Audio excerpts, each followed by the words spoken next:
En algún momento de nuestra vida hemos experimentado una situación en la que nuestra movilidad se ha visto reducida. En la mayoría de las ocasiones, esto genera en el individuo una sensación de inseguridad y además que lo hace más dependiente durante una temporada y posteriormente necesitará de una recuperación de su capacidad de deambulación y del equilibrio, etc. Además, con el envejecimiento, el deterioro de la marcha se va viendo cada vez más progresivo, va siendo cada vez más progresivo y definitivo, agravado, por ejemplo, por la presencia, en la mayoría de las ocasiones, de determinadas patologías, incrementándose así el riesgo de las tan temidas caídas. Hola, soy Isaac, soy enfermero y fisioterapeuta y pertenezco al grupo de Satar Andalucía. Hoy vengo a hablar de uno de los síndromes geriátricos más importantes, que son las caídas. Pero antes de empezar a hablar de las caídas, querría hablar de la deambulación, de la marcha. En la ejecución de la marcha interviene todo el sistema musculoesquelético y además se integra con una serie de reflejos posturales. Las respuestas posturales resultan de la integración de una serie de estímulos aferentes, es decir, de estímulos que vienen desde fuera, que entran por nuestro sistema visual, pero también por nuestro sistema vestibular e informan de la posición que ocupa nuestra cabeza, de los movimientos a los que la estamos sometiendo, de aceleración, desaceleración o giro, y también los estímulos propioceptivos que aportan información de la relación de nuestro cuerpo, de la posición de nuestro cuerpo en relación al entorno, es decir, cómo se encuentran ubicadas los distintos segmentos corporales. En la marcha normal, quería decir también que estas respuestas posturales son, aunque podemos hacerlas voluntarias, nosotros podemos cambiar de posición de forma voluntaria, pero digamos que la mayoría de ajustes que las integran son totalmente inconscientes e involuntarios. Aunque podemos hacerlas voluntariamente, pero generalmente son involuntarios. La marcha como tal se compone de dos fases. Tenemos una fase estática, que supone el 60% aproximadamente de toda la marcha y ocurre cuando una de las extremidades, una pierna, sufre la carga del cuerpo entero y está en contacto con el suelo. La otra etapa, la etapa dinámica o de balanceo, consiste es la que ejecuta la otra pierna mientras se balancea y se dirige hacia adelante para llevar a cabo el siguiente paso. Mientras tanto, los brazos van balanceándose hacia adelante y hacia atrás en el sentido opuesto a las extremidades inferiores. Aunque no todas las personas de edad avanzada experimentan cambios en la mecánica de su marcha, el deterioro físico inherente al proceso de envejecimiento o incluso la propia prudencia de la persona por el temor a caerse puede hacer que se observen cambios en la marcha de las personas de edad avanzada que además son de muy diversa índole, siendo el más común la reducción de la velocidad de la marcha. Pero podemos observar también la disminución de la longitud de la zancada y el aumento de la anchura de la misma, que a su vez ocasiona una reducción de la longitud de los pasos. También observamos un aumento en la anchura de los pasos y además disminución en la altura que alcanza el paso. Se aumenta el tiempo de estancia bipodal, quiere decir del tiempo en el que los dos pies están en contacto con el suelo. Se reduce el balanceo de los brazos y además también se reduce las rotaciones de la pelvis. En cuanto a las caídas, la Organización Mundial de la Salud define la caída como cualquier acontecimiento que ocasiona o que precipita a la persona al suelo de forma involuntaria. Junto con la inestabilidad, constituye, como he dicho antes, uno de los grandes síndromes geriátricos. Es una patología muy frecuente en la población de edad avanzada, con consecuencias muy importantes para la salud y la calidad de vida de los mismos, ya que son una de las principales causas de lesiones, de incapacidad y de institucionalización, e incluso de muerte en este colectivo. Y por este motivo se considera un factor de fragilidad en las personas ancianas. La caída al final es el resultado de la interacción de varios factores intrínsecos, que son los propios procesos del individuo, extrínsecos, que se deben a los riesgos medioambientales, y también los factores circunstanciales que están relacionados con la actividad o la tarea que está haciendo la persona en el momento en el que sufre la caída. El riesgo de caída se incrementa a medida conforme aumentan los factores de riesgo, aunque debemos saber que los factores intrínsecos son tal vez los más importantes en la generación de la caída. Además, la situación funcional de la persona, el estado funcional de la persona, determinará que prevalezcan unos factores u otros. De manera que si nos encontramos una persona de edad avanzada muy vigorosa, es decir, con un estado físico bastante bien conservado, pues en este caso en la caída tendrán más peso los factores extrínsecos. Pero si nos encontramos una persona frágil, serán los factores intrínsecos los que más prevalezcan a la hora de que se ocasione la caída. Factores intrínsecos como, por ejemplo, las alteraciones de la marcha o del equilibrio. Entonces, ¿qué son? Vamos a hablar de los factores intrínsecos, que son al final aquellos cambios o trastornos que están relacionados con el propio envejecimiento del individuo y que afectan a las funciones necesarias para que se pueda mantener el equilibrio. Como por ejemplo, tenemos alteraciones oculares, alteraciones vestibulares, alteraciones de la sensibilidad propioceptiva, alteraciones musculoesqueléticas como pérdida progresiva de la fuerza muscular, la atrofia muscular, la degeneración de cartílago, etc.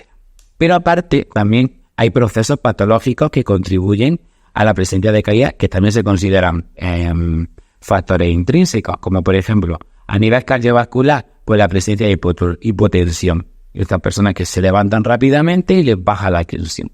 También la patología degenerativa de las articulaciones, como la artritis, la artrosis, el juanete, la desviación, las deformidades de las rodillas porque tienen artrosis, etc. Luego también la patología del sistema nervioso, tanto el central como el periférico. Por ejemplo, en la demencia, la persona, como consecuencia de la demencia, percibe de forma diferente el entorno que le rodea. Hay alteraciones en la visión, en la percepción visoespacial, ¿vale? Le cuesta comprender los estímulos espaciales y la orientación espacial.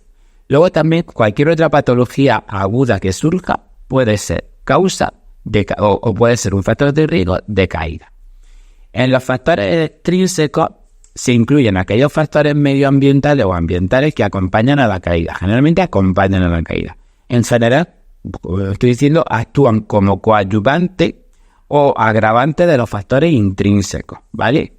Dentro de, por ejemplo, lo podemos dividir, los que nos encontramos en el domicilio, pues suelos irregulares, suelos excesivamente resbaladizos o pulidos, por ejemplo, cuartos de baño que no estén adaptados, que tienen una bañera, que tienen un lavabo demasiado bajo, que lo tienen los útiles, que tiene que alcanzarlo. Todo eso es un entorno no adaptado y pueden ser factores de riesgo para que caigan.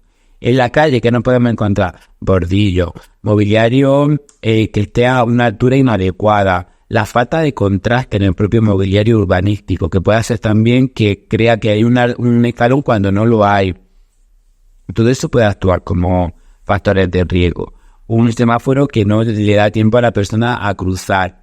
También nos podemos encontrar factores de riesgo extrínsecos en los medios de transporte, escalones o escaleras muy altas, movimientos muy bruscos, poco tiempo para que la persona pueda salir, bajar, subir, sentarse, ¿vale? Y luego está también la iatrogenia, que es el efecto negativo que tienen ciertas medidas terapéuticas, como por ejemplo los fármacos. Existe una relación muy directa entre los fármacos consumidos y el riesgo de caída. A mayor número de fármacos, mayor riesgo de caída, de manera que se considera una cantidad extremadamente peligrosa 4 fármacos al día o más, ¿vale? Luego también, entre los fármacos más conocidos o que más efecto tienen, pues son todos aquellos que tienen efecto en el sistema nervioso central, sobre todo en el cerebro, los fármacos antiarrítmicos, los hipotensores, la digoxina, etcétera. También, muy importante, no solo la polifarmacia, sino también los cambios de dosis de los fármacos, también actúan como factores de riesgo, de caída. Entonces, al final, cuando se genera una caída o varias caídas, hay unas consecuencias físicas y psicológicas. Dentro de las físicas nos vamos a encontrar, aunque la mayoría de las caídas no tienen grandes consecuencias, pero sí podemos observar contusiones, heridas, desgarros, traumatismos craneoencefálicos, torácicos, abdominales. También puede influye o son una consecuencia derivada del tiempo que la persona permanece en el suelo, la hipotermia, deshidratación, úlceras por presión, trombosis, infecciones, etcétera, otras secuelas, ¿vale? Entre las consecuencias psicológicas, la más importante es el síndrome poscaída, que se caracteriza por un miedo que surge en la persona para volver a caerse, ¿vale? Esto supone al final una serie de cambios en el comportamiento de la persona que se traduce en una disminución de las actividades físicas habituales y sociales. Por ejemplo, inicialmente el dolor que le ocasiona las lesiones que haya provocado la caída ya puede empezar a limitar la movilidad. Además, el segundo elemento sería la ansiedad y el miedo a volver a caerse. Luego también se puede añadir la sobreprotección negativa del entorno familiar. Y al final todo ello se traduce en una disminución de la marcha, limitando así la realización de las actividades de la vida diaria, la pérdida de autonomía y por tanto se incrementaría las posibilidades de institucionalización. Cuando se reduce la movilidad, ¿qué pasa en las articulaciones? Que aumenta la rigidez y aparte se produce debilidad en la musculatura, por lo que al final se compromete aún más la movilidad y se entra en un círculo vicioso. Romper ese círculo vicioso se basa en la movilización y en la rehabilitación precoz tras una caída. Por tanto, cuando la actitud que debemos tener ante una persona que cae, no es, y sobre todo si cae de forma repetida, no es de indiferencia, ya que la caída debe de considerarse como una señal de alarma de que algo está ocurriendo y se traduce en una situación de fragilidad y por tanto debemos de tratar de conocer las causas, las consecuencias y las circunstancias en las que se produjo esa caída. Por tanto, ante una caída debemos, primero, hacer una valoración global del estado de la persona, identificar los factores de riesgo intrínsecos y extrínsecos de la caída y las circunstancias en las que se han dado. Estimar en lo posible las consecuencias de las caídas en el individuo y prevenir nuevas caídas. Es importante llevar a cabo actuaciones que tengan por objetivo promover un estado físico y mental y social óptimo. El ejercicio se ha comprobado que es uno de los principales factores que mejoran la composición corporal, disminuyen la debilidad muscular, disminuyen el riesgo de caída, incrementan la fuerza, reducen la depresión, mejoran el dolor, entre otros beneficios. El ejercicio físico. Entonces, se recomienda realizar ejercicio físico de una intensidad leve moderada en función de las circunstancias de la persona. Se recomienda que sea de 2 a 3 veces por semana. Nunca abordaremos la prevención de las caídas desde la contención mecánica ni química, ni desde la restricción de la movilidad de la persona. También es muy importante la revisión periódica del estado de las gafas, de los audífonos, que use correctamente las ayudas técnicas, los bastones, los andadores. Eso hay que ver que estén en buenas condiciones y que funcionen correctamente, ¿vale?